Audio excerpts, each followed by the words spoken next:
বর্ণাঢ্য আয়োজনের মধ্য দিয়ে মোংলা উপজেলা প্রশাসনের উদ্যোগে দিনব্যাপী বিভিন্ন কর্মসূচির মাধ্যমে বাঙালির প্রাণের উৎসব পহেলা বৈশাখ পালিত হয়েছে।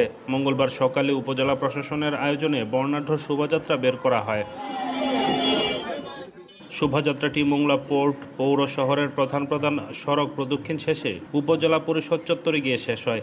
এছাড়াও হোটেল পশুর থেকে বর্ষবরণের আনন্দ শোভাযাত্রা বের হয়ে মোংলা খুলনা মহাসড়কের বাসস্ট্যান্ড প্রদক্ষিণ করে আবার হোটেল পশুর চত্বরে গিয়ে শেষ হয়। এ সময় মোংলা উপজেলা নির্বাহী অফিসার শারমিন আক্তার সুমি, সরকারি বেসরকারি কর্মকর্তারা, বিভিন্ন শিক্ষা প্রতিষ্ঠান, সামাজিক সাংস্কৃতিক সংগঠন এবং বিভিন্ন শ্রেণী পেশার মানুষ এতে অংশ নেয়। বাংলাদেশে একটা সমৃদ্ধশীল সংস্কৃতি আছে, আমরা কালের বিবর্তনের সংস্কৃতিটাকে ভুলে যাচ্ছি।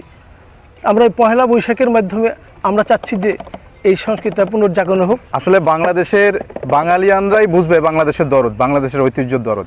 তাই বলতে চাই, এর ঐতিহ্য বলে শেষ করার মতো নয়। তাই আমার প্রথম কথা হচ্ছে শুভ নববর্ষ এবং শেষ কথাটা হচ্ছে শুভ নববর্ষ।